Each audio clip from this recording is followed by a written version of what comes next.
Okay, so we are going to be doing a social media training today by some of the top leaders on our team. But first, I want to go over some like the prep group stuff. Don't add people mid-challenge and tag them in all the prep posts. That's why we have 2 different prep challenges, prep weeks or whatever. So if they order on an off week where we don't have prep yet, just tell them you'll add them to the group when it opens up on Monday. And then if they order during that prep week, just add them to that prep group and they can just go from there. But don't add them to an older challenge and tag them in all the prep stuff because that's overwhelming. It'll get lost and all that. So right now, the 4-4 Do It For You is ending today. So if you had anybody in that challenge, pull them out, put them in the ongoing group. And then also I'll be changing that this afternoon to the 5-2, what did I say, summer shape up or something. And then our other one is still labeled prep group. We'll leave that one prep group till it ends, and then we need to come up with a name for that too. So we'll just alternate between those 2.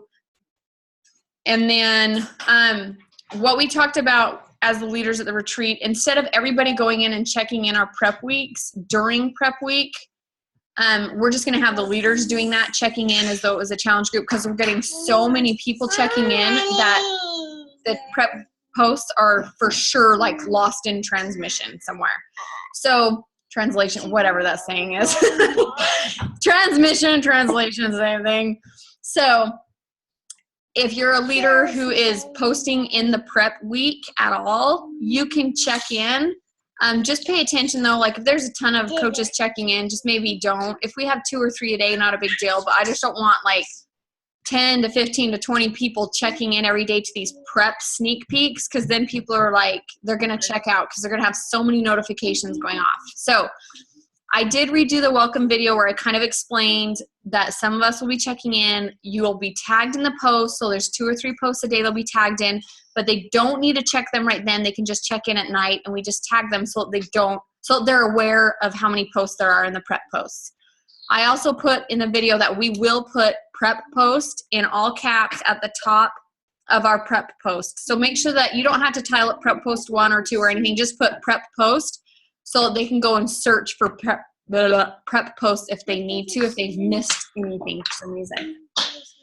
So that's the spill with our prep groups going on right now. Our next one starts today, like I said. So any questions on that really quickly? Are we good? Okay, awesome. Okay, so we are going to go over like pretty much every area of social media that you can kind of think of. We're going to talk about Instagram and like pages and being vulnerable and sharing you and how to take good, like appealing pictures and stuff like that. So I'll start, and I'm going to be going over pictures. So I want you guys to, I'm going to screen share some stuff. We all know those good coaches who like we idolize. They're really good at sharing. Micah and Ashley Smith and any other top coach, and Jerica and Suzanne and all the top coaches on our team. You notice them because of their pictures. So pictures are a huge thing. That's what gets you to stop scrolling and actually read what they're talking about. So if you have a poorly lit picture, they're not going to stop. It doesn't matter how appealing you try to make your words. You've got to have an appealing picture. So when we did the Instagram training a couple weeks ago with April McDonald, she talked about make your picture professional and clean, and make your message the messy part where you talk about, you know, the struggles and the trials and all that. You can't have a crappy picture and a great post. You've got to have a great picture with a great post and a message so that it gets noticed. So a couple things I want to talk about are your lighting. This is like my super peeve as a photographer. Like I struggle when I see bad lighting pictures. I'm like, no, just turn around, take the exact same picture. So I'm going to show you what I mean by just turn around. So actually, let me just send it to myself and I'll screen share it really quick. So, hey, girls, shh. Oh my gosh. It's one of those days where being a mom is like so delightful. Oh, you ate it. Love you. Okay.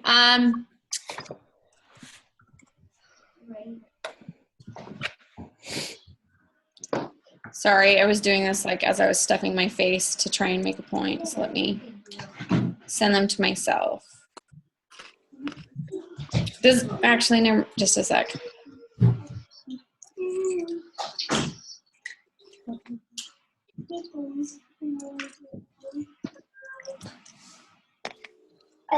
Okay. All right, screen share. Okay, can you guys see this picture? Nod your head. Okay, this is me sitting at my desk in my kitchen. This is a horrible, horrible lighting situation. All the backlight is totally drowning me out. So it looks like there's like fog in front of my face. Don't do that. If you're backlit, you've got to have front light also. So you could be in a room that has windows on both sides and you'd be okay because you'd have window coming in from the front and also the back. But this is just all the lighting behind me. You always want to face the light. So that's a bad one. I literally turned around. Do you see how much of a difference those two pictures are? Same exact location. This isn't the best background, but I'd still take it over the fog, haze, horribly lit picture because that is not eye-catching at all. So I now wanted you to show you like Jerica's. I pulled her profile up pretty quickly. So no, Jerica's pictures, I'm always like, dang it, why can't I think of that? So what I want you guys to do is look at anybody you like their style. It could be any coach. It doesn't even have to be a coach, but someone who you like their style. And I want you to look at their feed and pay attention to their pictures and how they post and the ideas of them and then recreate them. You can totally do the same kind of picture and recreate it and make it your own. So we're going to talk about apps in a minute, but like I was talking about, lighting was the main thing. So always, hey buddy, stop it. Always face your light. So if you're not sure of where the light is, it could be a cloudy day or something, move your camera around with you until you find that you're in like proper exposure. If you're inside, it's always facing the window, always. So that's where you got to get creative with your backgrounds. Sometimes like I don't have really good area in this house at all that I have like a clean background. And so my husband and I are going to move our dresser in our bedroom to the other side, and I'm going to set up a little fake desk area for me to make videos, and I'm going to put cute little pictures or have something in the background where it just looks clean but professional, and it's going to be literally in the corner of my bedroom. So you can totally fake your backgrounds. They don't need to be like, you don't have to have this awesome, beautiful home that no matter where you sit, you've got an excellent background. Fake it till you make it. I know that Jerica in her videos that she has done, it's in her bedroom wall also. So she just moved a chair into her room and set up a fake little station and did her videos there. So keep that in mind as you're taking pictures, is your background. Make sure it's clean. Make sure it looks like, you know, you're not in like Clutterfest like that. Not a good idea to sit and share that. So just pay attention to like, yeah, what you would want people to see.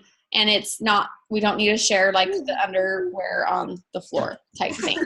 Okay. So lighting, face the light. If you're outside and it's cloudy like it is out at my house right now, I would just take my phone and I would just move in a circle until you can see where the lighting is good. Also, just pay attention to your background. Sometimes you can use certain apps that we'll talk about in a second to like eliminate the noise, if you will. Like I have a super messy bedroom and I took a picture and I was like, oh my gosh, like you can't even disguise the junk that's going on. In this app, I was able to like finagle it, and I'll talk about that in a sec. Next is composition. So Jerica nailed it. Look at this picture. If you were to look at a picture and divide it into 9 equal squares, so 3 rows and 3 columns, you want the subject to not just be like dead center. You need to be offset on one of the 4 corners of the middle square. So you see how she did that? It's eye-catching. It's just appealing. So kind of pay attention to that. Now, when you're doing like selfies and stuff, you can get away with being like in the center-ish, but still don't have like your face like right here and then all this dead space above your head. So for example, Jerica's picture, Well, her face is in like the top square. It wouldn't, if she put her face right here, it would be so awkward with all this dead space above. So 9 square rule, just pretend like your camera screen is divided into 9 squares. Make sure your subject is somewhere on the 4 corners of the middle square. Okay. Next is, I'm going to talk about like filters and apps. So this is where like filters, you want to make sure that you're doing something that can be consistent with your style. You're not going to want to post one filter one day that's kind of cool and hazy, and the next day it's like super vibrant and like crazy colors. Like you kind of want to brand yourself with how you're taking pictures. That's how people will connect with you. And so if you notice, like Jerica's has very similar tone on the stuff that she takes pictures of. So just if you do use filters, which I use filters, I just try and use the same style of ones so that my style is consistent and it's not bouncing all over the place. And then people are going to instantly recognize that's got to be a Jaylin picture, or that's got to be a Jerica picture. Just as they're scrolling, they'll start to recognize. Okay.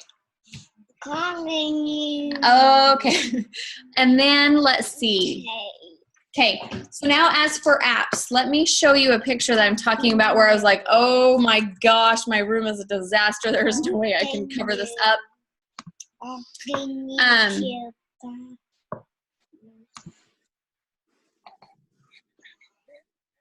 Okay, this one was a perfect example.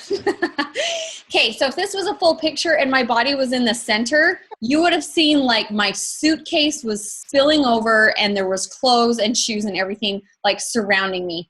So this app is called Split Pick, and you can merge pictures together without the harsh line. And so if you have a picture, you're like, dang it, that picture's awesome, but the clutter fest going on is horrible, try and split pick it somehow. You can use different images. You don't have to use the same one, but I just mirrored mine and scooted it over until all of the clutter disappeared out of my room. So it's perfect for eliminating mess. Okay. So Split Pick is one that I use a lot for decluttering my space, or just trying to make it more appealing, or sharing different pictures in the same one. You don't get the harsh line. Then there is VSCO. I don't even know if that's VSCO Cam. It's like free, but then you can buy certain like filters. So I just bought some that were like $1.99. I got 20 different filters and they're preset. And so I pull up my picture and I just tap on which ones I like. You can adjust like how much of the filter is applied. You can adjust contrast and brightness and exposure and saturation and tint. And so it's very, what's the word I'm looking for? Like you can make it your own, basically. So I use VSCO Cam a lot. Jerica, what are the ones you use? There's one, Afterlight. What is it? Afterlight. I like Afterlight. Okay. So it's the same kind of idea. There will be all these preset filters that you can pick from and adjust and all that. So just make sure that you're consistent. If you use a filter, kind of apply the same filter every time that you put, not every time, but when you do filter some pictures. Another one I use for like wording is WordSwag. I'm sure you guys are like all on WordSwag. This was done with WordSwag. You can use their general backgrounds, or you can upload your own, and then you use their font and you can pick the color and all that. So that one's probably my favorite as far as adding text. Facetune is a good one for like monstrous zits going on. It's like Photoshop for your phone. You can smooth your skin. Just don't make yourself look like so plastic that it's like really fake looking. Like you can tell when someone's like a Barbie doll.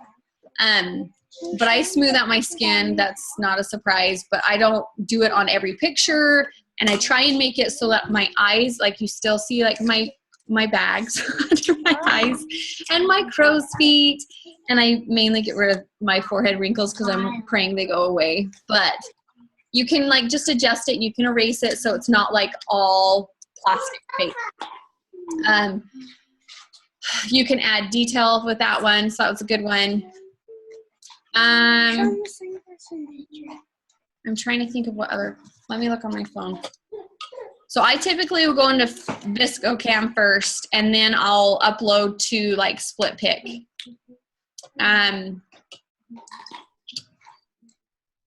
Let's see, Photo Blend is the one I've used where you can see the two like weight loss pictures morphed together like Suzanne's. This was Photo Blend. Let me see. Do you ever use Rona Designs? Yeah. I don't. Is that on the computer or on the? It's your phone. You can get like, there's 3 different apps you can use. There's a Rona Collage, and then it has like tons of different like graphics you can add to it and fonts, and then she has one called Rona Magic, and you can add like over the top, and you can erase things, and Hey, Colette. it's a good one. Cool. I've heard it is. And how do you spell that? It's RHONNA. Okay. So Rona Designs. Hey, bud. The lady from Salt Lake, she has like a lot of like, her whole theme is to uplift and inspire. That's like her like motto. Right on.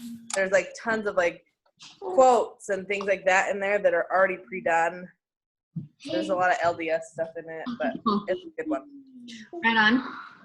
Okay, another thing is like when you're taking food pictures and stuff, pay attention to your background as well. Like this is a pillow because I was like, my table was a mess. So once again, disguising the mess. So just play around, but look at those who you like and find out what they do.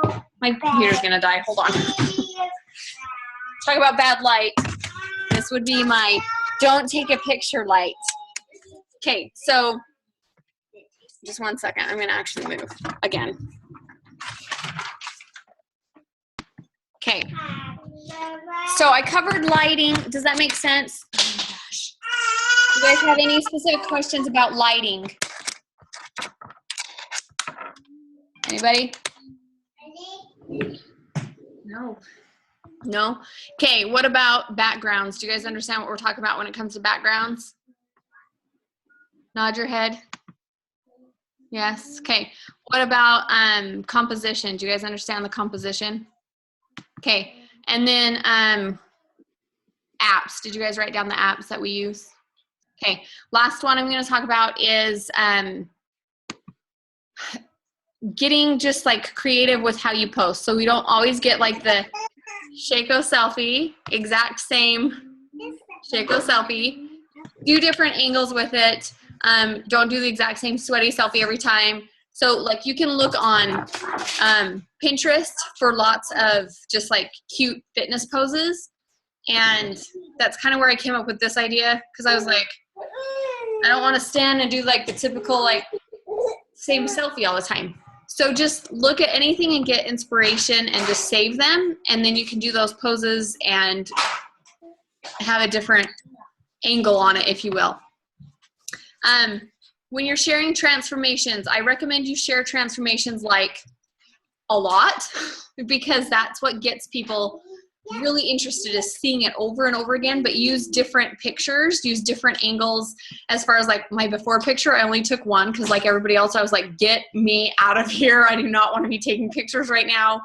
So I only have like one before picture. So I dig through and I try and find any pictures from my past, even if they were a few years ago, but when I was at my heaviest, so that I can share that angle. I'll do different poses in the after. So same picture, just like switch up the transformations. Share yours quite often so that people know that you're a product of the product. That's what sets us apart from like the It Works people. We're not always posting these generic stock photos. We've got our own personal private examples of how it works. So share your own often, which is also what will keep you like in this. You've got to be doing the program. You've got to be eating right if you want anything to show to your people. So, and then share your own challengers if you can. Throw those in the mix because that also shows that you have credibility, that you actually are helping people and you're not just saying you're helping people. But yeah, so transformations, that's my tidbit, is switch it up, try and use different photos, try and think of different ways you can share it. Yeah. Okay. Anybody have any questions on as far as pictures go? Did that help at all? Do you guys feel that was useful, kind of. Just play around with it and take tons of pictures. Like Kelly France does this. She's like, I take like 30 pictures of my food just to have one. So take a lot of pictures, play around with it. Save pictures in your phone for later so that you have something to share. And it just gives you like a stockpile of things. Okay, so now let's go to Emily. Emily's going to talk about like pages.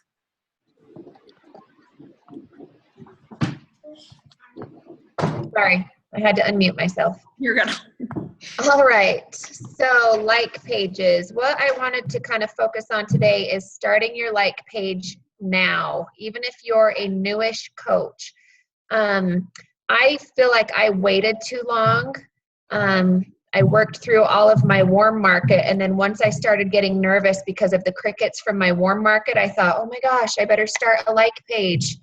And I feel like had I started that sooner, I could have rolled into that cold market a lot easier. So as most of you know, our personal Facebook page is more for our warm market. It's our friends and family. We already have some awesome relationships there. Our like page or business page is going to be for that cold market. And one thing that I want you to remember from everything I talk about is you don't need to know everything about a like page to get started. Just get started now. So some of the perks of a like page, obviously our personal page, it only allows us to have 5,000 friends. With a like page, we can have an unlimited amount of followers. So that's huge. I know with my team, most of them have started their like page, but they don't really know where to go to start getting likes. What I personally did and would suggest is talking about it on your personal page. Saying, friends and family, if you like seeing my fitness and nutrition posts, hop on over to my like page because I have a lot more going on there too. I sent a personal invite. I went through my list. I didn't do it to everyone because there were some guys from high school that I was like, I don't really need you on my like page. So I did go through and left some people out, but I would start there because then when you do need to tap into that cold market, you've already got some followers. It looks already a little bit established. But I do think it's good to say, like, to your friends and family, share my like page with, if you have friends that you think might like it. The more we can generate, some interest off of our warm market, the better at the beginning. Another perk of a like page is that's where we can really brand ourselves. It's similar to Instagram. You can start building kind of what you want to portray. I've had to think a lot about that with my like pages. What do I want this to look like? And I kind of do the same thing with Instagram. For now, I pretty much post everything the same on Instagram, like page, and my personal page. And then I'll try to throw in a couple extra things on my like page just to generate something different that will kind of pull people that way. I don't know if any of you have read the book, is it Jab, Jab, Right Hook? Is that what it's called? So that's something that I want you to think about with your like page. I've tried to watch a lot of videos to kind of research how I've wanted to do this. And a lot of the videos I've watched is like, don't start your like page and start hitting people up with, come join my challenge group, come join me for this. Just kind of start building a relationship and start getting kind of a following, and do those little jabs for a while until people kind of have a rapport with you and trust you a little bit more. And then you can throw in a right hook. So my husband keeps asking me, like, you keep posting, but you never really say, like, come do this. And I really feel like it's important with your cold market to really just start kind of building some trust and adding value to it before you jump in and start. Because some people might show up and be like, oh, okay, she's just trying to sell stuff, I'm going to go away. So be mindful of that with your like page. Another super cool thing with your like page, over there, or take it in your room. Sorry. Another cool thing about your like page is there is a tab at the top called Insights. This is like the coolest information. It shows you who is viewing your page. So I can look at mine and it will say women 25 to 40 are the majority of who's seeing your page. It'll show you when they're viewing your page. So literally there's a timeline of the entire 12-hour day, and it's like a graph showing who is looking at your stuff when. So you really can hone in on the target people that are looking at your page, and that will be important later when you start boosting your posts and your page. So it gives us so much feedback that it's absolutely amazing. So that's another awesome perk. For anyone who has started a like page, you'll quickly see that you really don't get a lot of cold market likes unless you are boosting your page, which can be frustrating. But my point is, I just want you to really start building that page so that when you do promote it, it's got some valuable content there. So there is some questions whether it's smarter to boost your page as a whole or boost posts. You can research that. I hear both sides all the time. Me personally, I wanted to start out just boosting my page in general so that I could get a good amount of followers. So that when I do boost an actual post, people will come and be like, oh, she's got 1,000 followers. She must be pretty legit. So I personally have been boosting my page. And everything I have read says to boost your page with a video, not a picture. So I actually started out boosting my like page of that video. It's always involving my kids because I think people really relate to that. I can't remember if it's the one that Audrey said she had to poop in the middle of our workout, or I've done the one where like I was punching and it looked like Walker was cheering me on. I always try to like involve a post that will make someone feel something, or they'll see like, oh, she's a mom and she's trying to do this. I can relate to that. So I highly suggest doing a video when you're boosting. And then you only have like, I think it's 95 like spaces of stuff to write. So just like your profile in Instagram, you want to like hit it hard with words in that little description of who you are or what your page is about. So be creative with that. And then I don't know how many of you know much about the boosting. Essentially how it works is you select your target market. So I go into my insights and I see who is looking at my page. So to boost my page, I will say, I want this only to go to women. I want it to be the United States and Canada. I want this age group, 20 to 40. Anyways, you can list out what you want, and then you can put in keywords. So like tennis players, nurses, stuff that you relate to. Not necessarily fitness stuff, just stuff that you relate to that will pull those people in. And then you can set how much do I want to spend every day. So you can do anywhere from I want to spend $5 a day, I want to spend $10 a day. I usually do $10 a day for a week. And then it'll tell you with this range of what you're doing, you'll most likely get 700 to 1,000 likes or whatever. It'll tell you what you should expect back from the settings that you set up. So I would strongly suggest, especially as most of you, you're like, well, I'm not making enough money yet. Start building that like page, start adding value to it, and then set aside just a small marketing budget based on how much you're making. And use that every month. Like I am going to commit $40 a month to marketing on my like page. That right there will just start building. I mean, it's compound effect like anything in this business. So set aside that budget for that. Anything you can return back into your business, like that's what we want to do. And then just like you do an Instagram, I've read a lot that you want to have those little Wufoo or Google forms in your call to action posts. For those of you who don't know what a call to action post is, oh my gosh, come here, Walker. Sorry, we just found his little airplane. A call to action post is when you're literally saying, I'm looking for 5 to 10 girls who have baby weight to lose, who's ready to change your life, blah, blah, blah. Everything I've read said it's great to have that little form, like fill out my application below if you're interested. Because that takes some pressure off of them. They don't feel like, oh my gosh, I've got to put like myself out there and talk to this girl let them fill out a form. They're just going to a form and talking about themselves, and it's a lot less pressure for them. So you can create those forms through Wufoo, through Google Forms. There's tons of them out there, but I would strongly suggest putting those at the end of your call to action posts so that people can tell you about them without having that one-on-one kind of scariness yet. Okay, and then once people are interested, this was something I didn't like put together until I got thrown into it. I had a couple cold market girls that were like, okay, I want to know more about this. And I was like, oh my gosh, I don't know what to do now. Best thing you can do is request to be that, just like on Instagram, request them to be your friend on your personal page.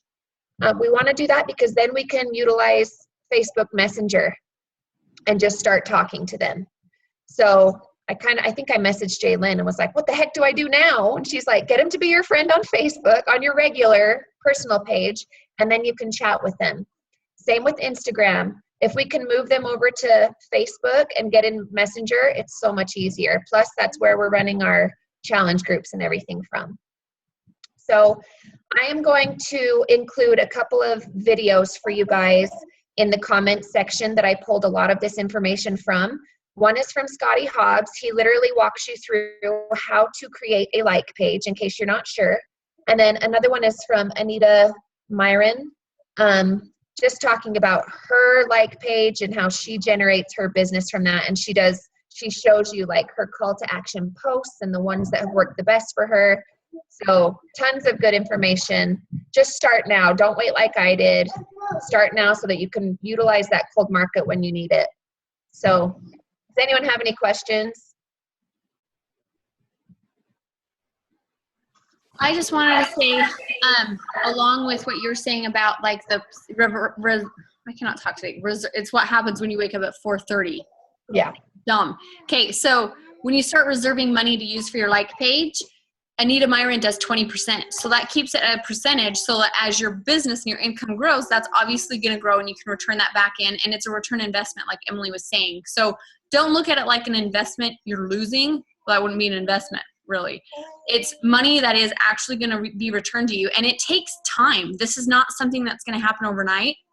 And that's why Emily's saying, start it now. You don't even have to be promoting your page. You just want content on your page before you start promoting. So I know the Facebook boot camp that we just did says, don't worry about your like page. We don't want you to worry about your like page. We just want you to act like it's there and start adding content to it now so that as you start progressing and start wanting to tap into that cold market, it's already set up and you're not like, oh shiz, I have nothing and now I've got to like create content. That was me in January. I was like, what?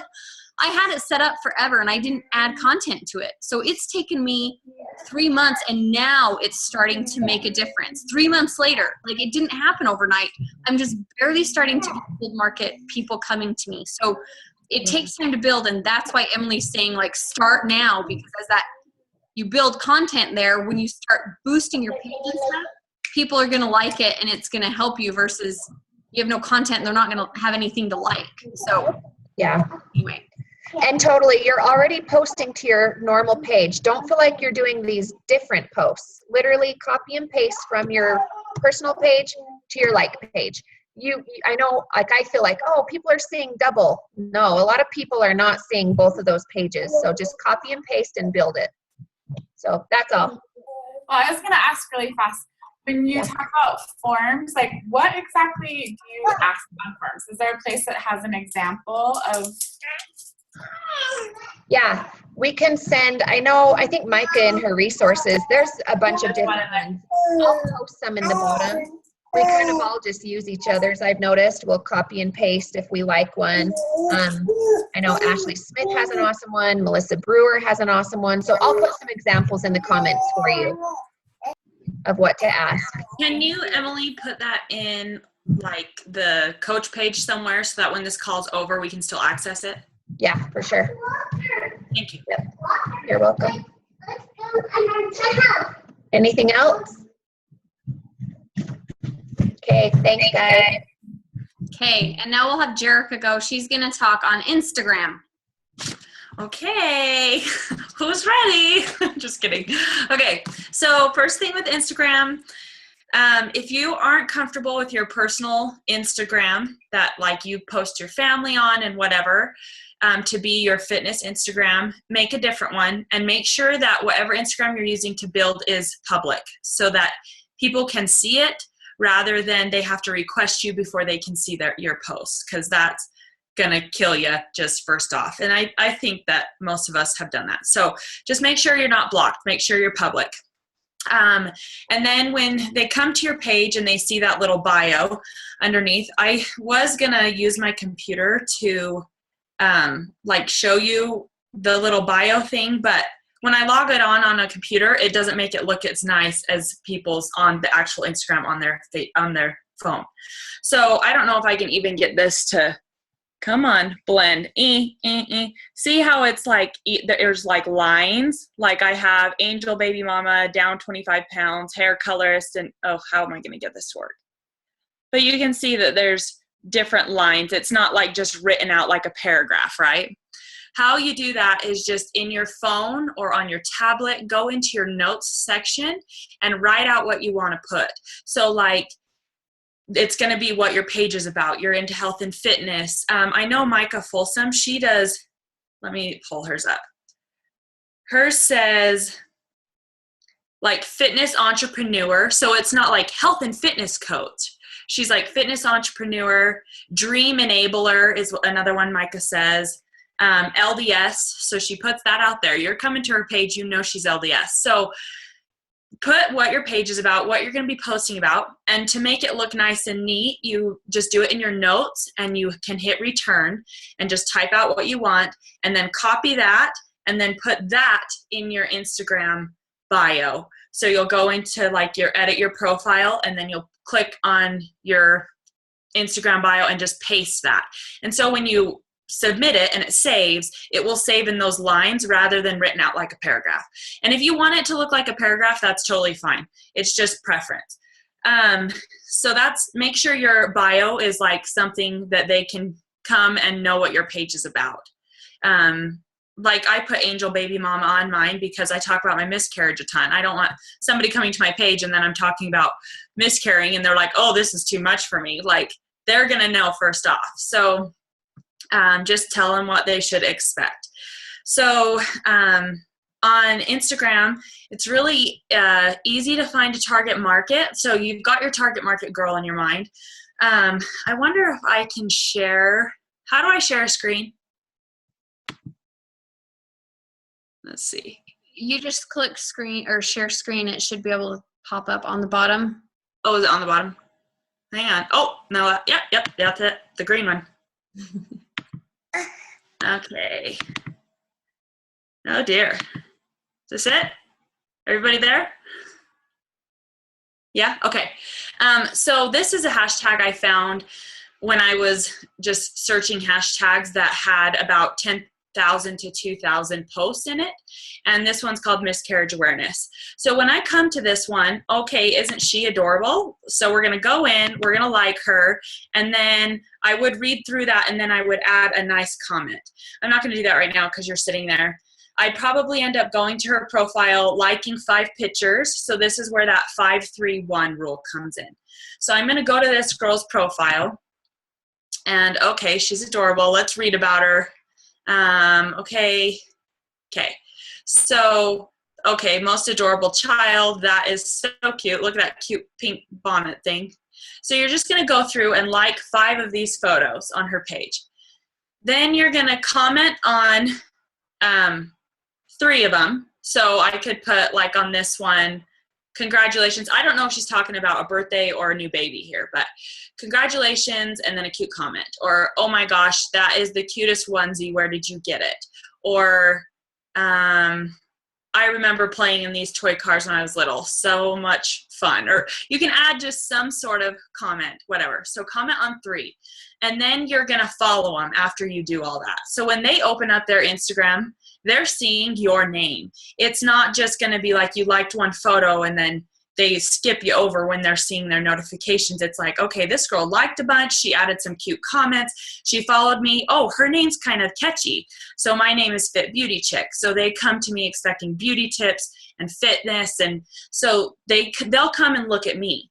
And then hopefully my page is something that attracts them. And if it's not, then they're not my target market.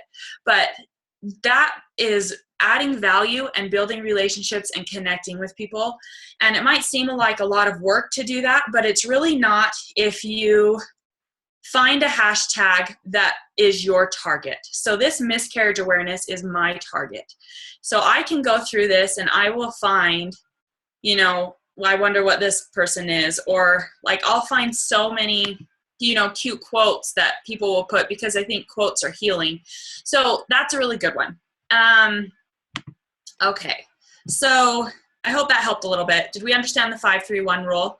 And that's how I accomplish my 5-3-1 quickly, because if I'm just sitting in my feed on Instagram, I've already had a relationship with those people, and I can, when I'm bored and like you're just on your phone scrolling, that's a fine place to scroll. But if you're wanting to build intently and like you're not wanting to be here for hours, find a hashtag that describes you. Say you're a Disney freak or a Disney lover. Like search something like that and find a good hashtag. And then go in and you'll find hundreds of people that have tagged that, and then just do that 5-3-1, 20 to 30 minutes a day. So that's if you're wanting to grow Instagram quickly. Jalen, listen to a guy, I forgot his name. What's his name? Nate Rosano. You can find him on Instagram. He's a 5-star elite coach who went 5-star all from Instagram. He's 99.9% of his business was built on Instagram. So he like knows Instagram. Yeah. So I was reading through Jalen's notes with that, and he, okay, rewind really quick. When I said 20, 30 minutes a day, that sounds like a lot, but I honestly lay in bed that long in the morning anyway before I get out. So when I first wake up, and it's probably not the smartest thing to do, I grab my phone anyway.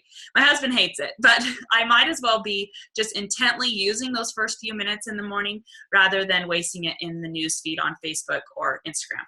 So 20 to 30 minutes, and you could do 5 minutes in the morning, 10 minutes while you're eating lunch, and 10 minutes before you go to bed. It really doesn't have to be time consuming. Okay, so back to Nate Rosano. He built, like Jalen said, his whole thing on Instagram. So he does a thing that I'm going to start trying to do, and I'll let you know how it works. He follows about 250 new people a day. I'm going to have to get creative on how to find those people. I'm just going to be following people. But he then the next day will go in and unfollow probably most of them, or the people he doesn't want to build relationships with. So by that, you're going to start getting your name out there. It's going to be your little Instagram. You're only doing so much, but if you're liking, say I'm following right now, 10 people a day. He's following 250 people a day. He is getting out there way more than I am. So it's all about how fast you want to grow, how much time you want to put into it. Hey, just real quick. He said the reason he does that is because when you request to follow someone, everybody gets a notification. I don't know if you do, but I totally check who follows me. So he's 250 people a day are seeing his stuff. So he's like, even if I get a 10% return on that, that's 25 followers, So that's why he does such a big number. And that's why he does 250 a day. Yeah. And I think that's a really good idea. So I'm just going to find a hashtag that I like, and then I'm going to find my people from those. Okay. Oh, and he doesn't comment at all. He just follows. He doesn't do anything but follow. And then does he build his relationship later? Yeah. So if they follow him back, then they become on his contact list. That's a really good idea. That is really smart. I like smart people. Okay. He also said that he only does between, I think, 5 and 8 hashtags per picture, but they are very specific per picture. So, I do 30, but what I do is I copy the 30 from my notes, and then I'll delete about 5 of them and make those 5 specific to that picture. Does that make sense? So I'm technically doing that, but I'm also doing 30 hashtags, and that can get tiring. Maybe I'm going to get sick of doing that, and I'll just start doing 8, and they're going to be point blank, this is what my picture's about, because you're going to find whoever's out there searching for that same thing. So that's really cool. Jalen said he hasn't found an app called Grama, or Grama. So I downloaded it, and it is awesome. So I'm going to be using that more. So basically it looks like, how do I get this to focus? You have to get out of the screen and just put that like. Well, Can you kind see of. it? Yeah, kind of. Okay. So you're going to say I took a picture of my food for lunch that was a salad. Okay?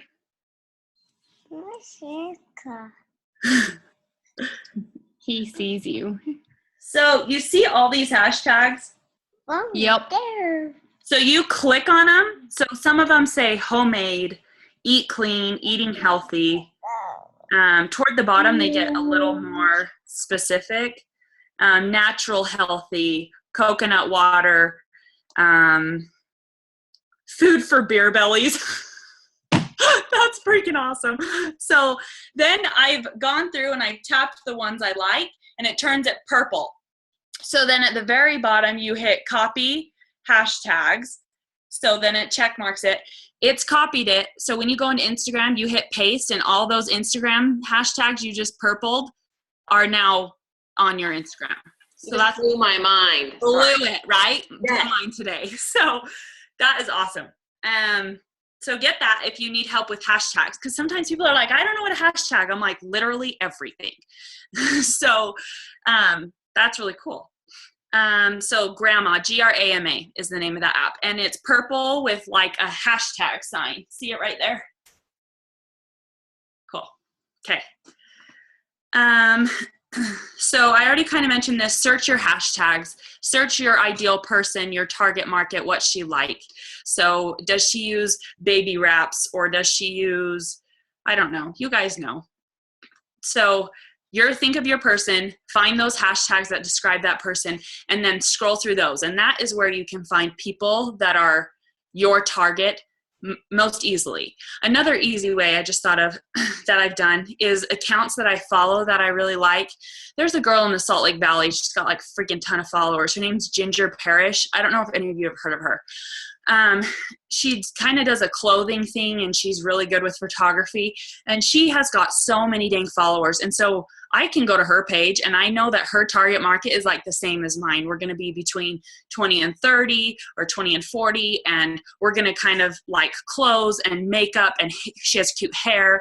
So I know that that girl is my target market. Now, I'm probably not going to get Ginger on Beachbody because she's already freaking skinny, but her target market have tons of people that are relating to her, so they could possibly relate to me. So go through her following and even her followers, and you can click through there. So maybe that's where I'll do things like following 250 new people a day. I'll find an account I like and just follow all the way through.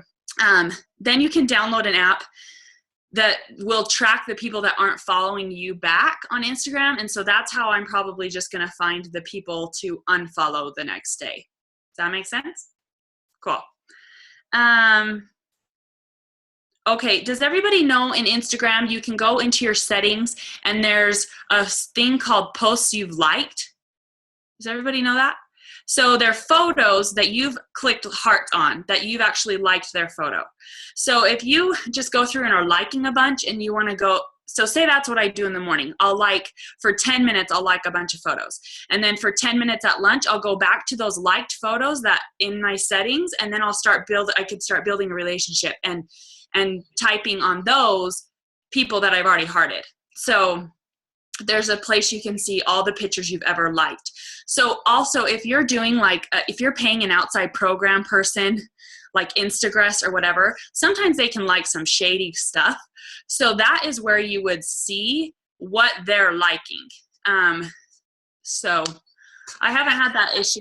But Nate Rosano said he does not use any of that. He never has. And so if he can get to 5-star without having to use Instagress, we can too. we can too. And it's not even more genuine. I can tell who's using Instagress when they like mine and it's some stupid comment. I'm like, that doesn't even apply. Like, nice Instagress, So that's my 2 cents is I would not even do Instagress. If you're going to do that, hire an assistant who actually is doing what you want, not a computer program.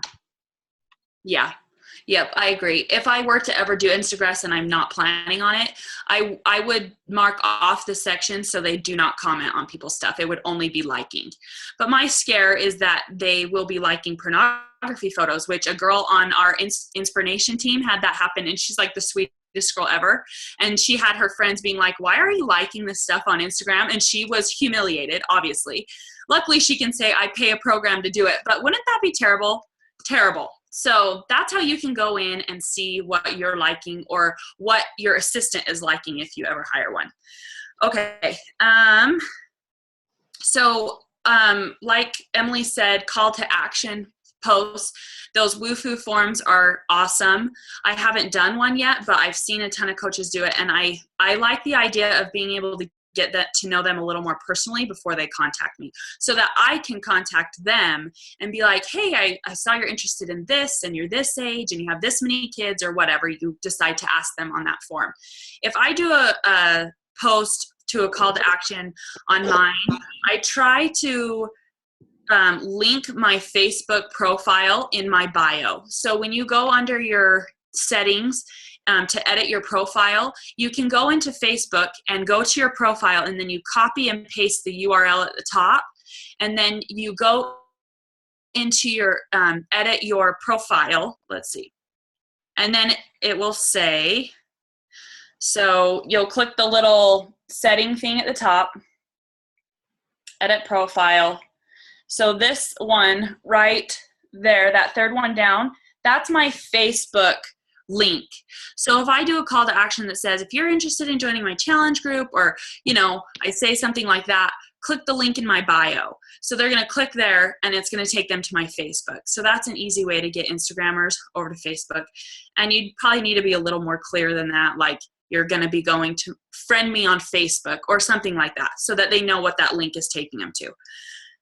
So then when they go to your profile, there's a clickable link, rather than you say, email me here, and they can't click on it. And then they're not going to go through that much work to get a hold of you, because a lot of people aren't like that.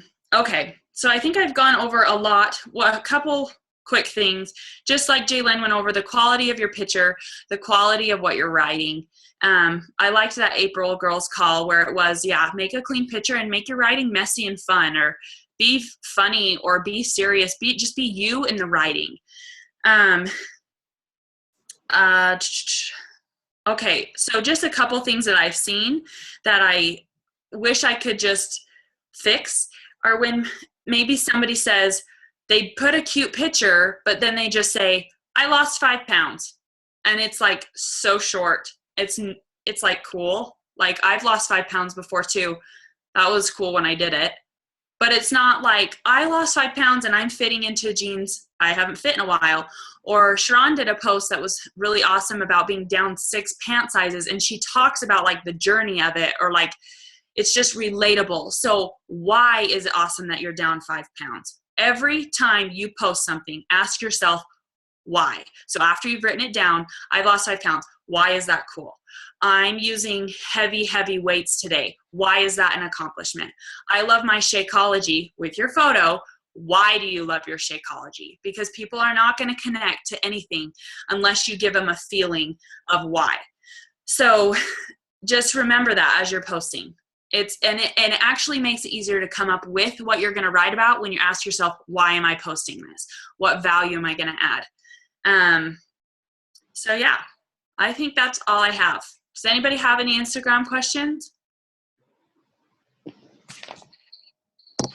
Which app do you use for the follow and follow? Let me find it. So in that app that I have, I can only unfollow 20 people per hour.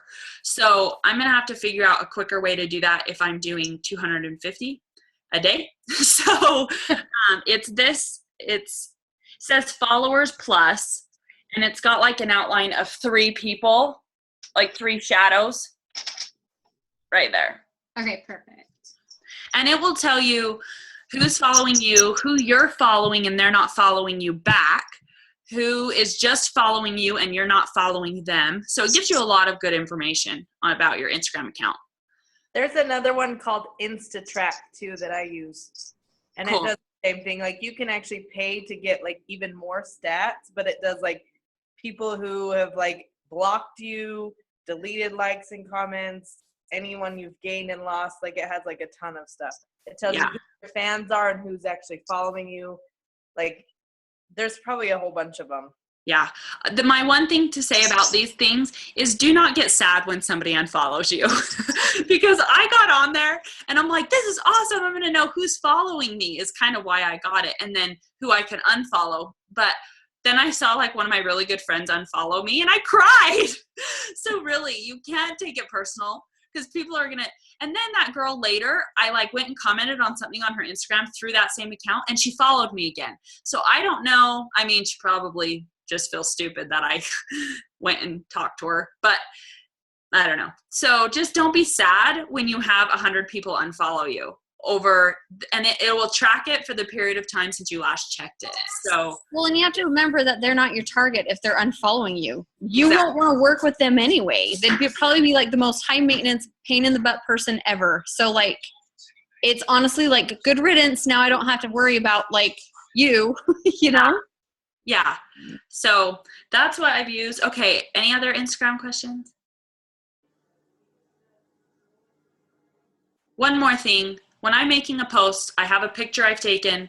I usually put it into Afterlight first, which is like Jaylyn's Visco Cam, where I play with the edit and the filter. Then I save it to my phone. Then I go into WordSwag and I add my writing. If I add my writing first and then filter it, sometimes it makes the color weird. So that's my process. Put it into Afterlight, find the filter I want, put it into WordSwag, add the wording I want. And I don't think I do anything else. And then I go to Instagram or Facebook and I post.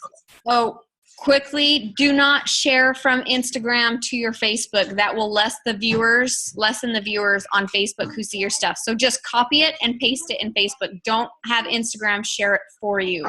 That Yeah. reduces. Do we know if there are certain like rules to that? Because Sharon and I were talking about that at the Diamond Retreat, and hers works better if she goes if she shares it through It Instagram. has If to she do copies with and your, pastes, she gets no traction it at has all. to do with your time of day that you're posting though, and the day of the week and all of that. Have you done it exact same day, exact same time? Yeah. Yes, she did. What day? I though? feel like mine doesn't. I haven't had as many likes either since I stopped sending it via Instagram. Then just play with it because that's interesting. And they're always flipping changing the stuff. I never ever post separate. I always share from Instagram. And then I go in, I always tag Geo in my posts. That's probably what's doing it too. But I don't know. Because I've never had it successful with Instagram. Like no one. And then all the top coaches say that. So I don't know why.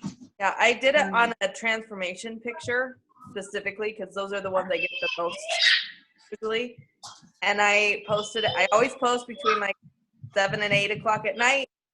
And so I did it separately and I got like 3 likes on it. And I'm like, I posted it. I reposted it like an hour later, like sharing it through Instagram. And like instantly it was like,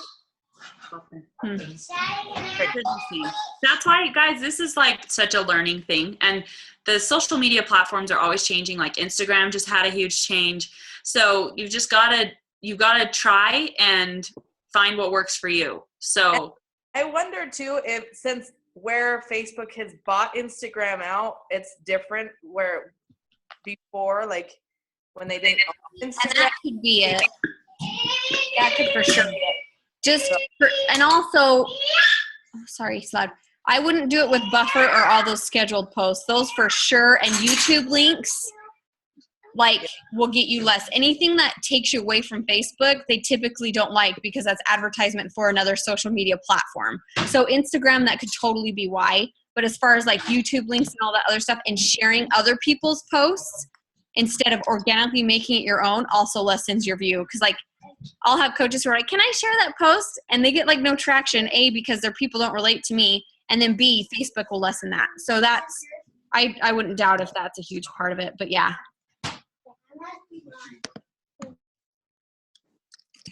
Okay, you done, Jerica? yes. Okay, Suzanne, your turn. Sweet. Hi.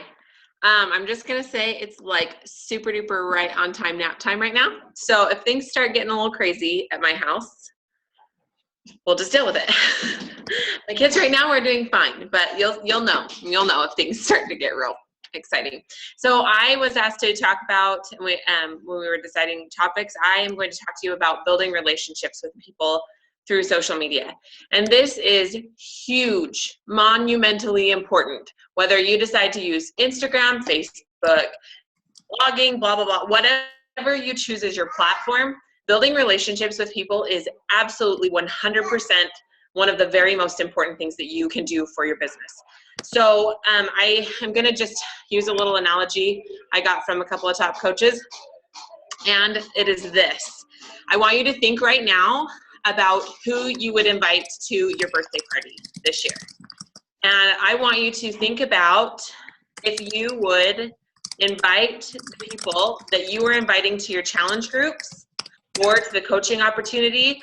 I want you to think about really quickly if those are the people that you would invite to your birthday party this year. Because if they aren't, then you probably don't know them well enough to invite them to challenge groups, invite them to coaching opportunity.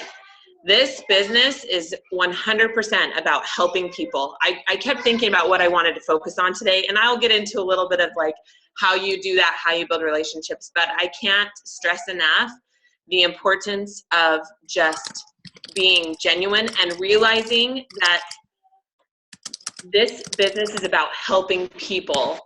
So if you're not building relationships with them and helping them in their lives, if you are out to help yourself to sell challenge packs, then you are not going to be successful in the business. Just hands down, that's not. So if that's a difficult thing for you right now, my very first thing for you to suggest that you do is figure out a different motivating factor as to why you're doing this. Like, what about helping other people could benefit, like how can you reach out to help other people?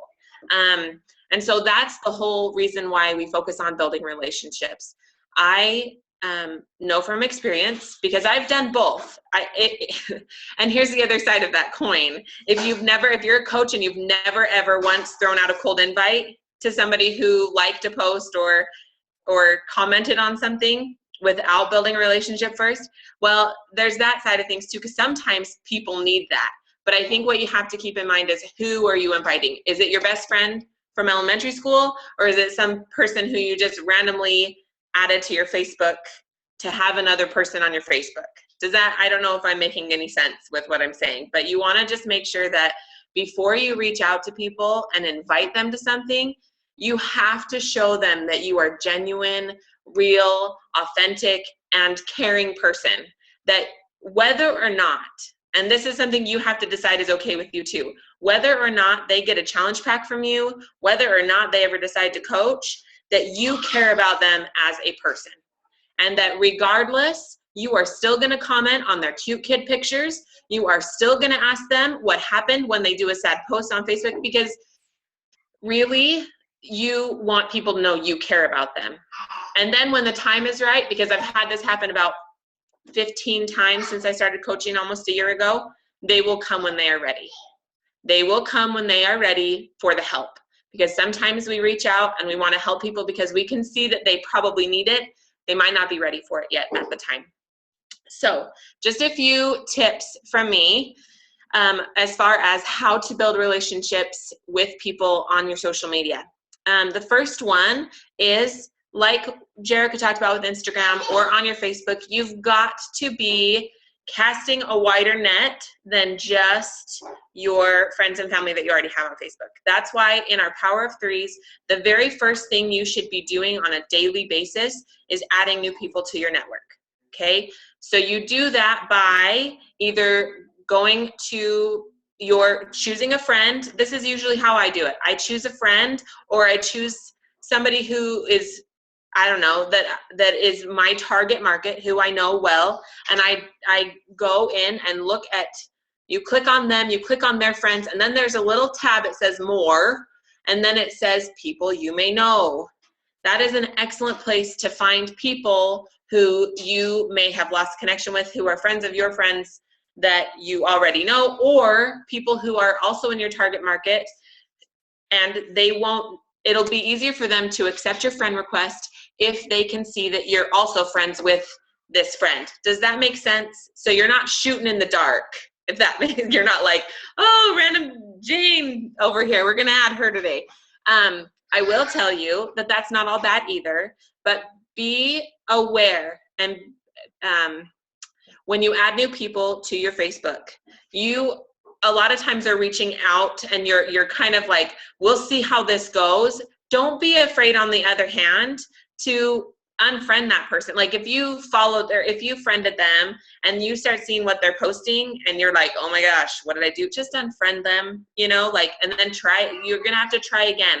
And building those relationships with those people, easiest way to do it is to comment on their pictures, comment on their posts, that kind of thing, which leads me to my next thing, that if you want to build genuine relationships with people, that you will do this on a daily basis. And that is, and I'm like basically talking about power of threes today, by the way, the whole building relationships thing. If you're doing your power of threes every day, you are building relationships. So make sure that when somebody comments on your posts, that you are commenting back, that you are saying thank you if they are complimenting you, that you are talking about something genuine and that relates to the topic.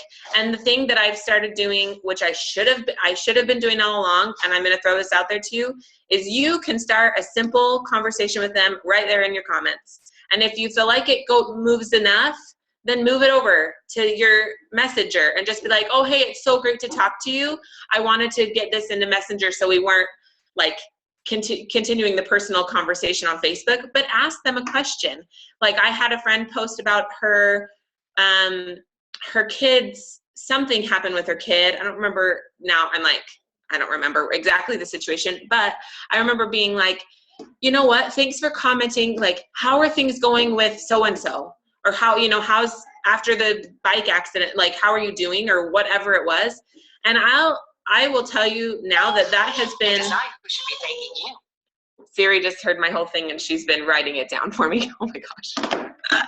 Anyway, she's been registering this. She goes, it should be me thanking you. Well, yes, you should. Thank you, Siri. Anyway, back to the topic at hand. When you are commenting, start a conversation with them. No, I wouldn't suggest having a full-blown conversation on your Facebook post, but you can ask them a simple question. And it really does show this person that you care, that you're paying attention to them, and that you're just as curious and interested in their life as they are about yours. Okay, so that's something that I would start trying to throw out there. And just even something as simple as, hey, thanks so much. How are you doing? Or how are your kids? How was your vacation? Just something to get them talking. And remember that this is also really good for your Facebook post, because the more comments, the more interaction, the more traction it has, the more people that see it. So when you ask a question and that person comments back, it really does open the opportunity up for your post to actually be seen by more people, which is what you want anyway, right? Because we're trying to add value, trying to help people to see that we can help them and give them something that they're looking for. Another way that you can build relationships with people, and I've gotten a lot more brave over the months, but I don't think I would have done this at the beginning. I would highly recommend not avoiding talking about Beachbody. When you are messaging somebody and they make a comment, almost every person that I've just messaged to say, hey, how are you doing? It's been a long time, just to rebuild and reconnect with this person, almost always they say something to the effect of, oh my gosh, it's, you know, I'm doing well, blah, blah, blah, blah, blah. And I see that you are having this great health and fitness journey. And I see that you're making these improvements, blah, da, da, da, da, da, da. And that's, hello, that's your leeway to at least say to them, yes, and it's been great for me. I'm doing 21-day fix, and I've really enjoyed what it's given to me. You don't have to try, again, let me go back. I'm not saying you should try and sell them a challenge pack on the spot right then. I'm not saying that you should invite them to the coaching opportunity in your next sentence. I am telling you that it is a great way to at least tell them what you're doing and to just let them know. You're just putting it out there. And then you again remember that you are trying to build a good relationship with someone and you ask them a different question. How's your husband? How's his job? How's where you're living? So yes, mention it, throw it in there, because it's important for people to know what you're doing so that when they're ready, they can be like, okay, tell me about that Beachbody stuff again. Tell me about the program that you were doing. Remind me again. And it makes it that much easier to talk about it again, because you haven't acted taboo about it. You haven't acted like it's this scary thing that you shouldn't talk about, or that, oh no, I don't want to bring it up and have them be like, oh, offended about it or whatever. So there's that. Let me just make sure I cover everything I wanted to talk about. Next thing, if you have not done this already, there's videos in the coach pages, and we've talked about it a lot before. I know it's been mentioned several times, but if you have not put your friends into folders on your Facebook and split them up in some way, whether it's by days of the week. So on Monday you put friends in Monday. We've done that. We've talked about that. And like I said, there's a video that I can link in here somehow. We'll figure out how to tag that for this. But whether you've done that or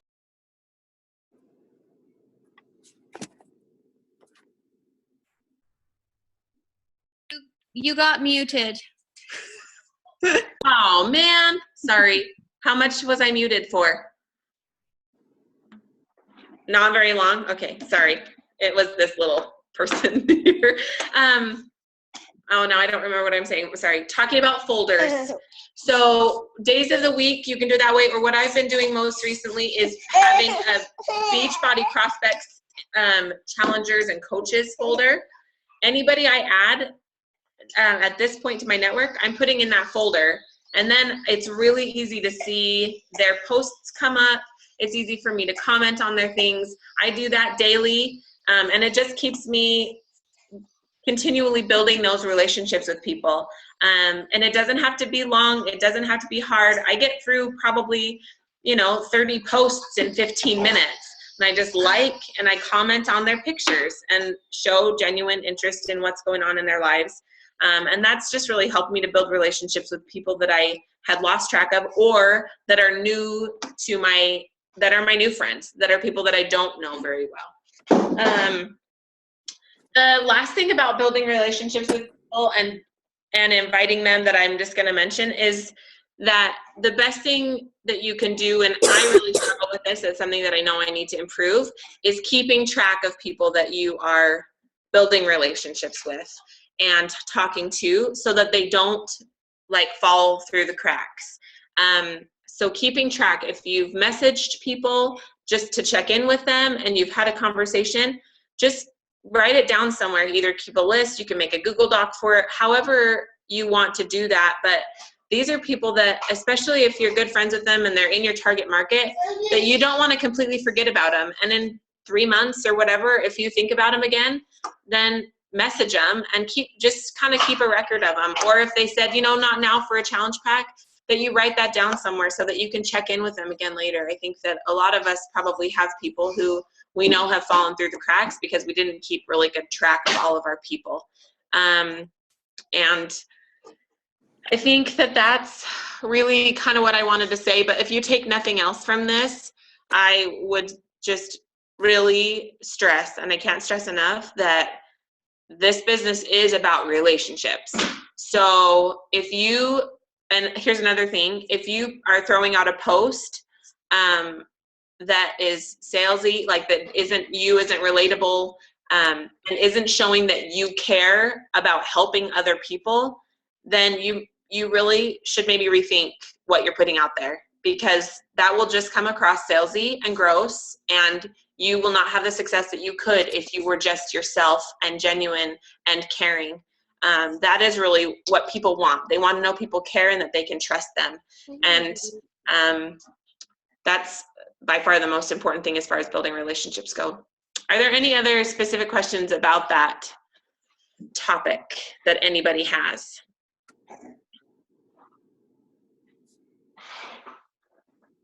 I nailed it, didn't I? Just kidding. That was great. Hey, Sharon, your turn. Okay, So they kind of covered a lot of what I was going to cover. So mine will be short and sweet. I'm just going to talk to you guys a little bit about sprinkling coaching into all your posts. This doesn't mean like, hey, I'm a Beachbody coach, come join my challenge group, every single post you do. If you look at any of the top 10 coaches, most of them don't even mention Beachbody at all. You know that they're a health and fitness coach, you know it's part of their lifestyle, but they're not constantly talking Beachbody all the time. Ashley Smith talks about coaching literally in almost every single post she posts. And she does it in a way that it's natural and it's part of her life. It's not, it's not salesy and it's not weird because everyone knows, okay, she's a Beachbody coach. She's a mom. She's a Beachbody coach. So I think when you're first starting, this is difficult for some people because you don't want to come off as salesy and you're new at it and you don't know what you're doing. And so how are you going to tell people that you're a fitness coach when you just started and you don't have like this big weight loss yet? And I started my journey at 242 pounds. How was I going to be a fitness coach? Like, how would I relate to people? And so one thing that Ashley talked about at the retreat that still was probably one of the most profound things that I came across at the retreat was, what has coaching done for you today that it didn't do yesterday? And share that. Your post should be a journal of your journey, and coaching is part of that.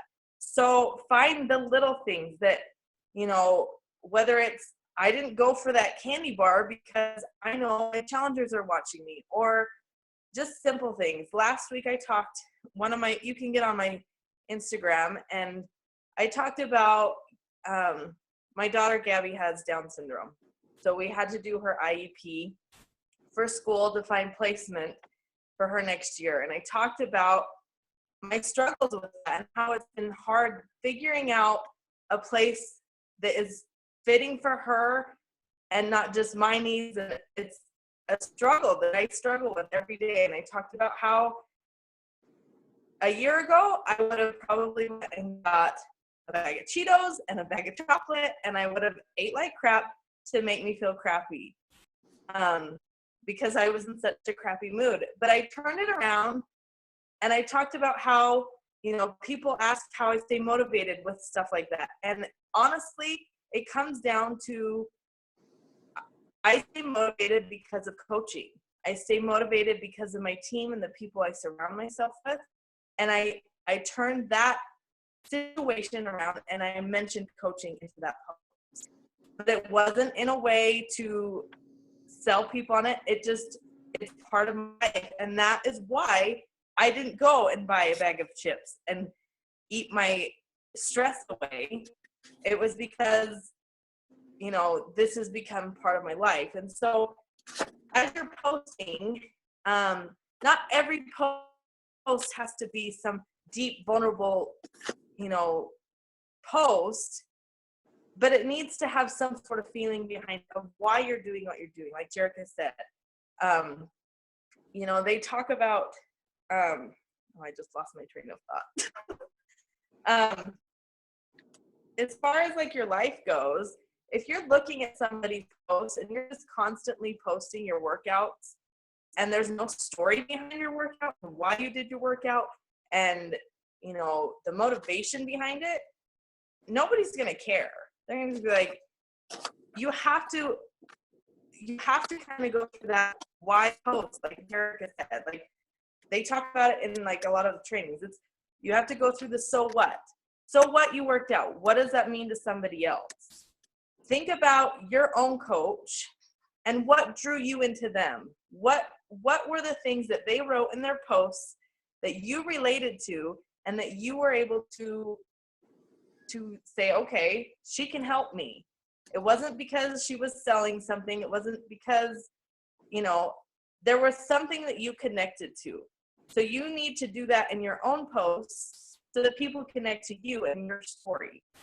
I went to the SIGI event in Idaho a couple months ago, and Brigitte Linford talked about being the narrator of your story.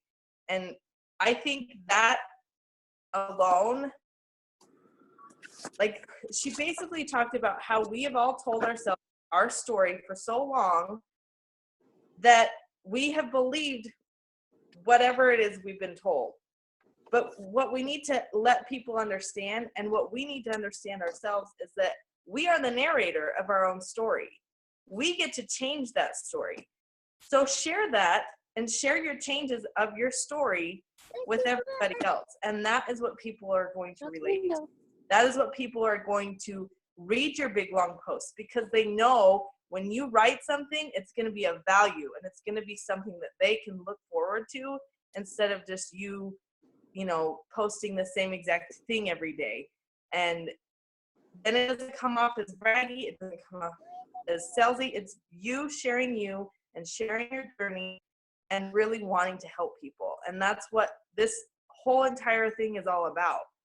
So if you struggle with that, reach out to your coach, reach out to somebody you look up to, or somebody's post that you relate to, and ask them, to help you come up with a post. Or, if you struggle with wording or whatever, send it to your coach first and say, how can I make this better? Or does this come across right? Or whatever. And we're more than happy to help you with that.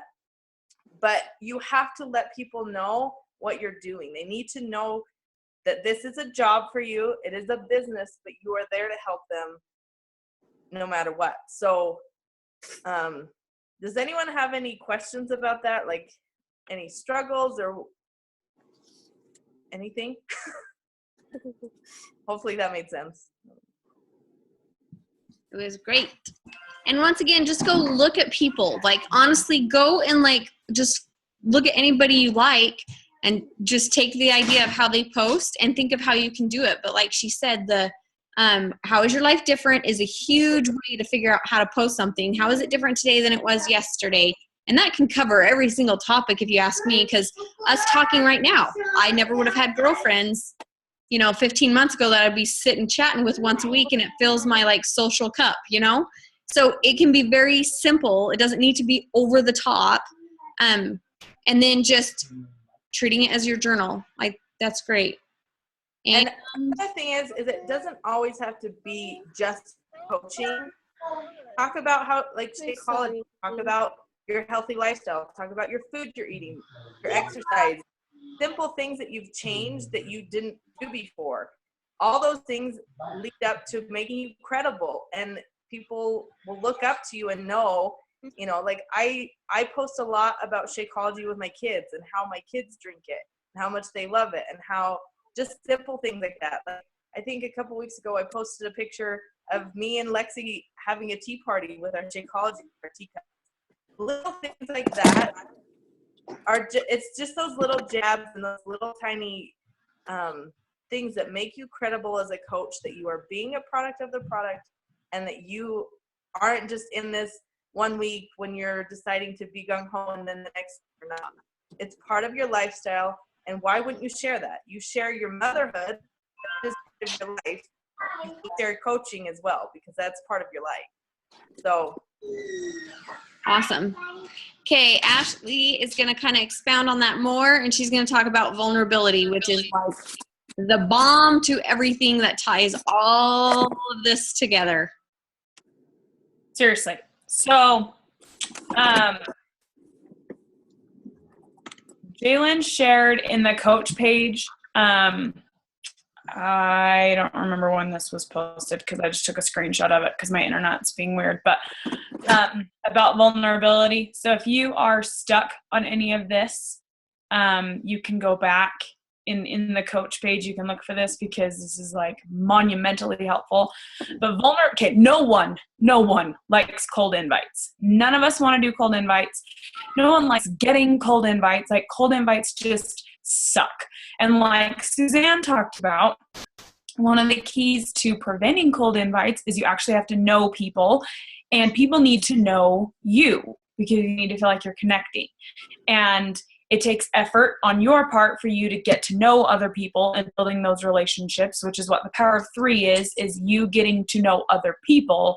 But you need your whole mass Facebook list to get to know you real fast. So the best ways to do that are to talk about you. And I think this is something that out of all of the coaches who have presented today, I feel like I'm just barely catching on to this.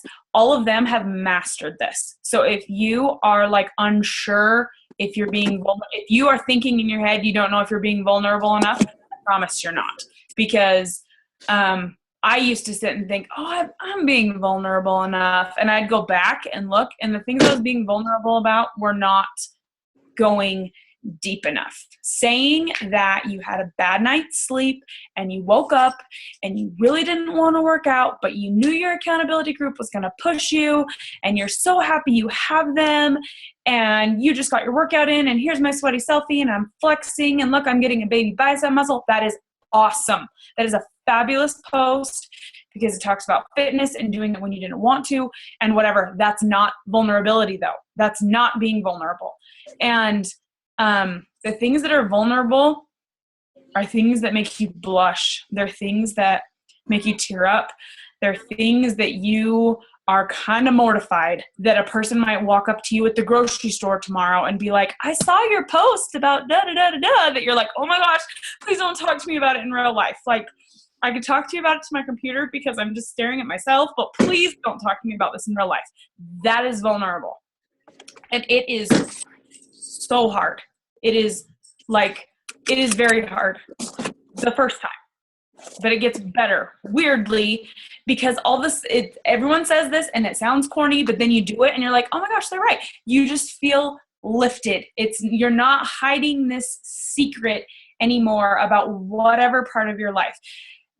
The difference is this is not like dump your life on Facebook and, oh my gosh, my kids are sick and I can't function and I haven't showered in 10 days and life is horrible. That's not vulnerable. That's depressing. And no one wants to see that anyway. So you have to find, there's a trick to it. You have to find the silver lining, or if there's not a silver lining yet, you have to find a way to put a positive spin on it. So some of the things some of the other coaches have talked about that's really vulnerable. Jaylyn has talked about how she had creditors calling her house because she could not pay all her bills. Like, hello, I wouldn't want to tell anybody that. Like, no. Or being behind on her car payment.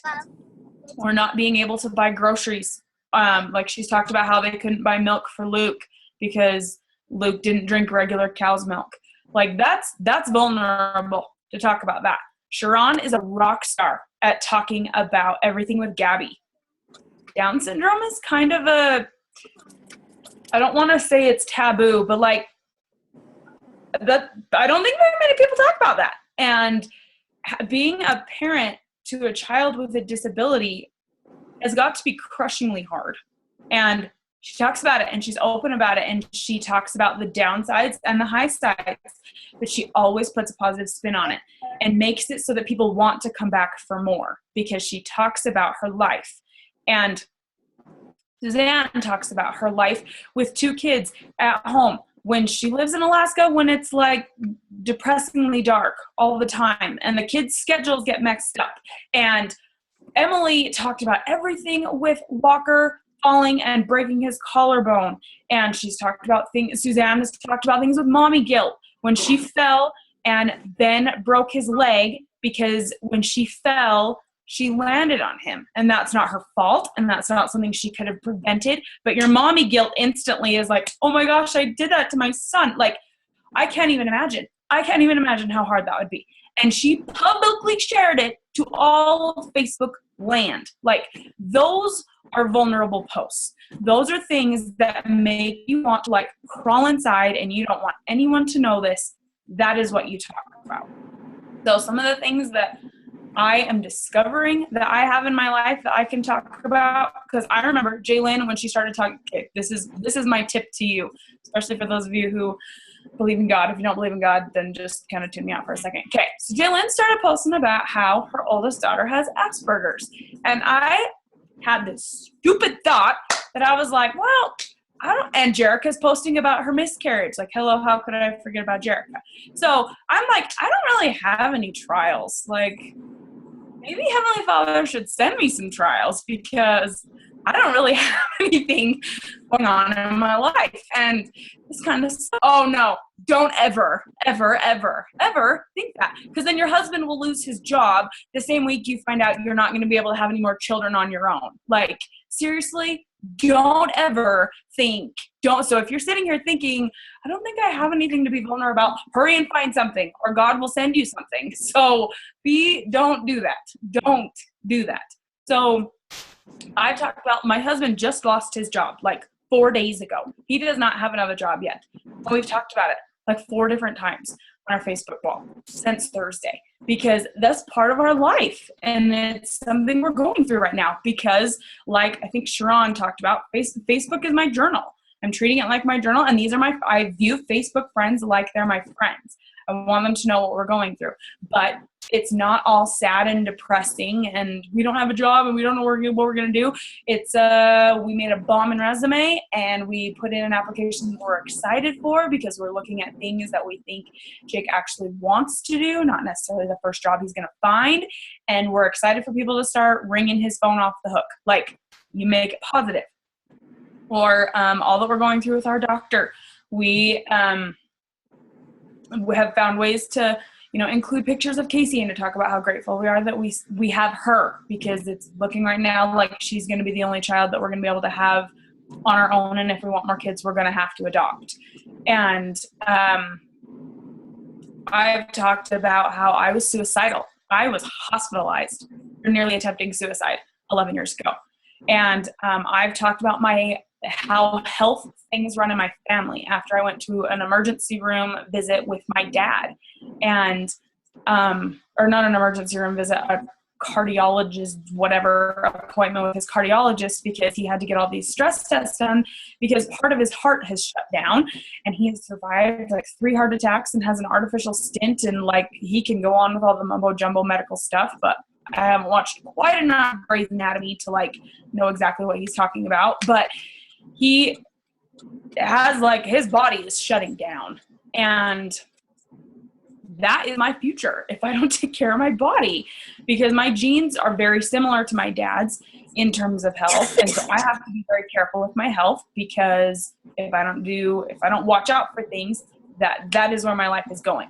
So those kind of things are very vulnerable. Those are things that are hard to talk about. And every single time I have ever posted about anything like that, my Facebook has blown up. My messages blow up. I still have people messaging me about my dad, and my appointment I took him to was like 6 months ago.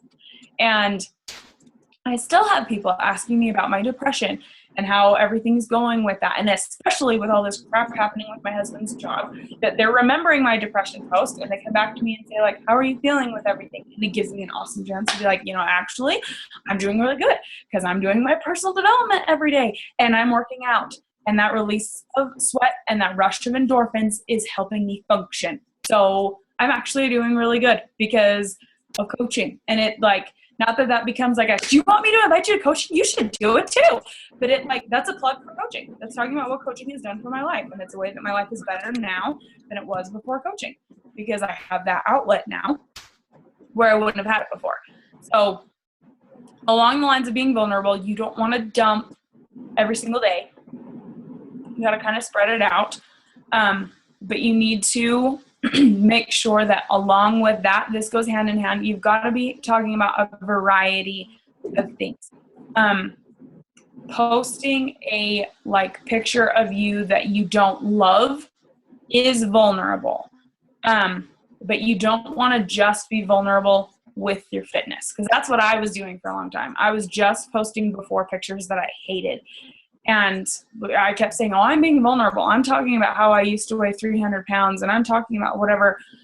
You've got to be vulnerable outside of fitness too, so that people see all areas of your life, because that's how people get to know you.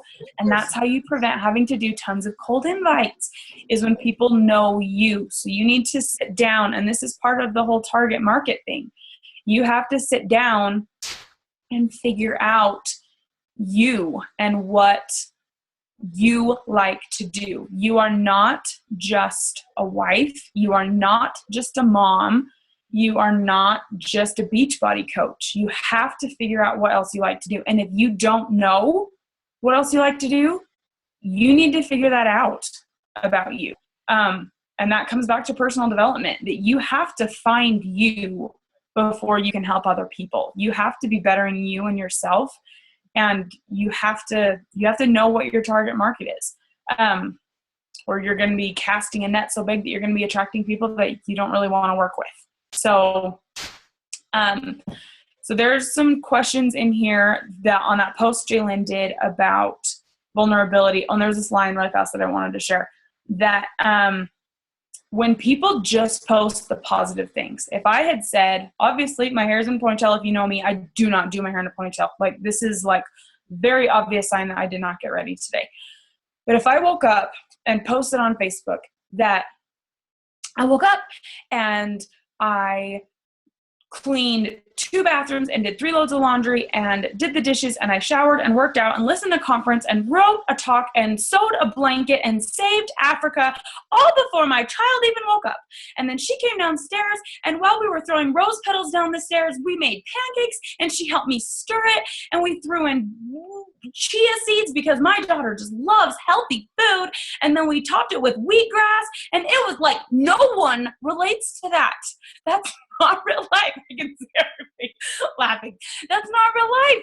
That's not real life. No one can relate to that. And then they just want to block you because they're like, well, I don't want to look at her stuff because my life's depressing compared to her life, because look how perfect her child is and look how productive she was. And it's like 3 o'clock in the morning. And like, that's not.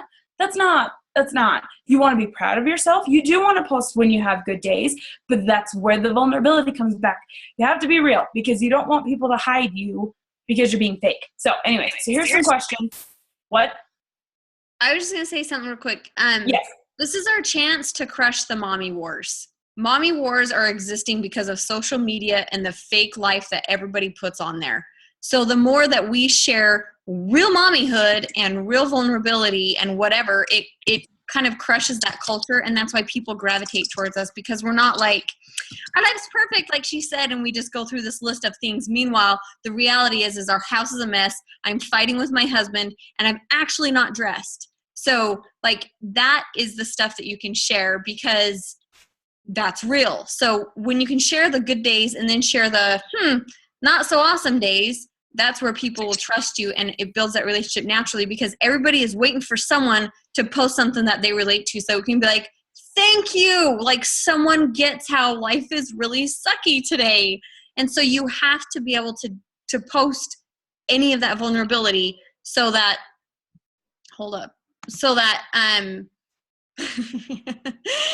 nice, Jess. So that people can relate to you. That honestly is our chance. And in my head, my platform is to kind of crush the mommyhood wars because we're all struggling every single day with something. Not that the majority of our life is struggling, but someone is struggling with something every single day. And that's our chance to knock down the walls and to say, we struggle too. Anyway. And I liked yesterday when, was it yesterday? Sunday? Yep. When Jalen posted those energy bite things that she made, and she kind of related it to how she doesn't eat before she gets to go to church because she's like hustling with all the kids. Like, that is so relatable. I don't even have kids yet, but I know that your food eating for breakfast on Sunday morning is probably not a priority. So that is just I love that. Anyway. Amen. Seriously, Jalen's like the queen of tying all this in, so just go stalk Jalen. Okay, so here are some of the questions. If you're struggling with thinking you don't know what to be vulnerable about, figure something out before Heavenly Father sends you something horrible. So, okay, you ready? So, what daily setbacks do you have? What daily struggles do you have? What do you struggle with in terms of negative self-talk or limiting beliefs? Do you struggle with consistency? Do you struggle with your actions matching your intentions in any area of your life? Do you ever feel like you're not good enough, or that have you ever struggled with feeling like you didn't fit in? That has been a huge plug for me for coaching. Sidebar. I totally was that girl in high school that like wanted to wear the drill team jacket and wanted to wear the soccer team jacket and wanted to be a part of a team, not necessarily because I enjoyed any of those sports, because I did not play sports in high school, but just because I wanted that team aspect, and I wanted to feel like I fit in, and I wanted to feel like I had this instant group of people that I meshed with. And that all of my Beachbody gear has totally become that for me. I am not afraid in the slightest to wear my Beachbody stuff anywhere, because I feel like it's a drill team jacket, because I feel like this is a team of people I fit in with. So that's, yeah, anyway.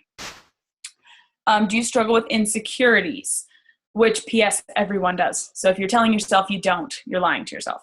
Do you struggle with overcoming things others have said to you in the past, even when you were a child? Do you struggle with haters or doubters? What do you hide, even from your close friends, your husband, your boyfriend, when do you avoid the mirror? Do you avoid pictures or make sure you're in the back of photos? Do you always pick yourself apart when you look at pictures? Do you hide behind baggy clothes or things that cover areas you don't love? Do you have half a closet of clothes that you don't even use but you refuse to throw away? Do you feel the need to eat in private? Do you avoid eating in front of others? Do you ever feel like you're judged sometimes by your family or friends for making an effort to eat healthy? Have you ever snuck food, or have you ever binged? Do you ever make sure that when you work out do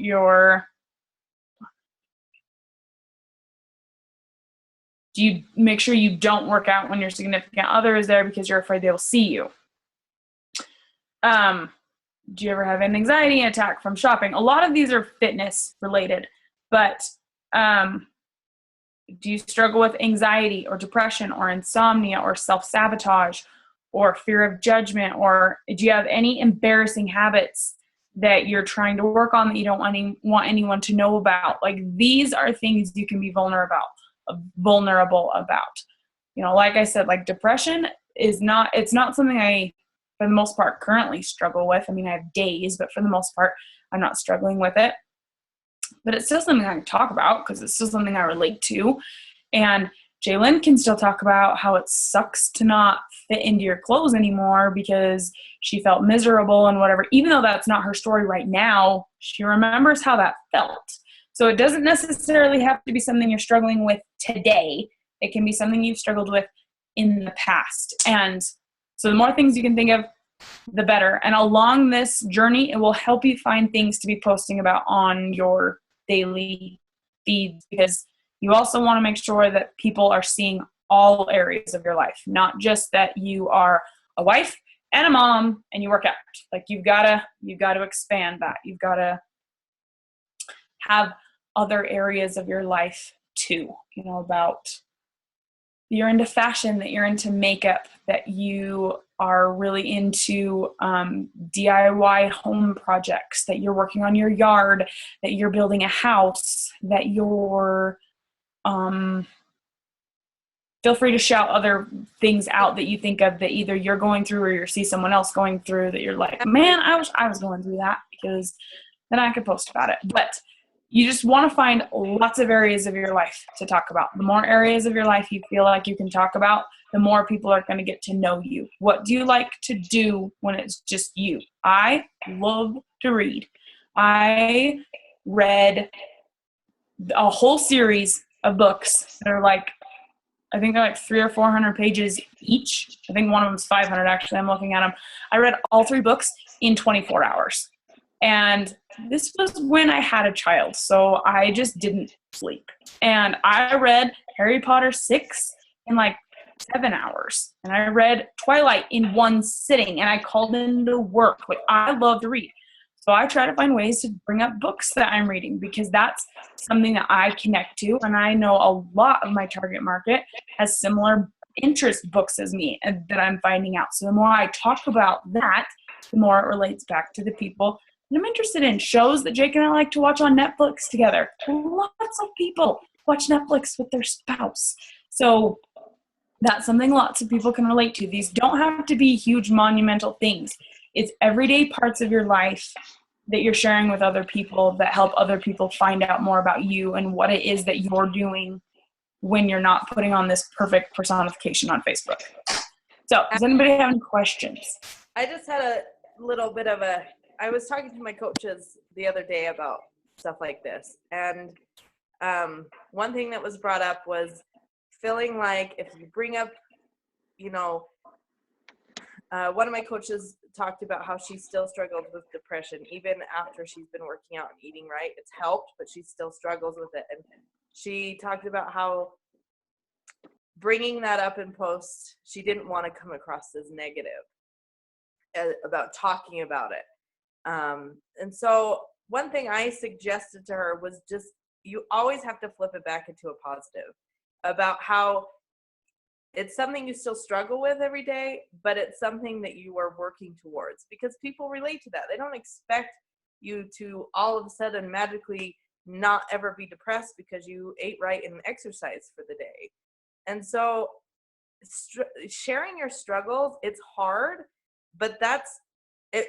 Honestly, the more you do it, as soon as I posted things that were scary, it was the most liberating feeling I've ever felt. It's like you're free of all these things that you're holding on to, and it just, that's when growth comes. That's when things happen and you start to become more confident in yourself. Your posts become easier, and then it almost becomes like you find those things that you want to share because you are liberated from feeling like you have to be this perfect person and put on this perfect persona for people. People don't expect that from you, and they actually respect you more. And I've never once had anybody say anything but nice things to me, ever. So it is scary, but it actually is like, it's so relieving to do those posts. And I think that's, if you can get out of that, it's, Emily talked about this the other day on our team call. It's like when you have a baby and you don't want anyone to see your vagina, and you go to the doctor and then you have a baby and you don't care who's in the room. It's like, get the baby out. That's exactly how it is. It was like the perfect analogy. It's like those private things that you hold on to, just all of a sudden it doesn't matter anymore. And you realize that everybody struggles the same ways and everybody has those problems, but we all deal with them and it's fine. So just let it out. We all have vaginas. Is that what you're saying? And they're all going to be exposed to somebody sometime. So just let it out. Oh my gosh, that was hilarious. So yeah. It's true though, as far as like, it just is freeing. And it's so hard for me to convey that to new coaches. Like, I know that it's scary to talk about and no one wants to talk about their dirty, dark secrets, but honestly, it's the most liberating thing you can do, because I think Jimmy Hayes Nelson said that someone told me that he said that when you are, I can't remember the wording, but basically when you tell people your struggles and your trials, it leaves them no room to judge you. They can't judge you because they know what your trials are. Instead of them like, what is her problem? Why is she always pissed off? I wonder if her and her husband are doing okay. Like, why is she so fat? Does she have a problem with food? Like, it takes away all judgment when you're like, look, I'm struggling because I'm not sleeping. I'm stressed. I'm working too much. My kids never sleep. I have an eating addiction. Like, people are like, oh, okay, well, that explains it. And they can't judge you. Like, and if anything, they're like, I can totally relate to everything you just said. So the more vulnerable you are, the more relatable you are, the more freeing it is, the more people trust you, the more this business can bless everybody. And for me, it's therapeutic. It's so therapeutic to be able to write down my feelings and what I've been through, and to go back, like, see how far I've come. Like, I do it for me just as much as anybody else, because for me, it's therapy. It's a way to release my emotions and put it out there, and then I don't have to deal with it anymore. So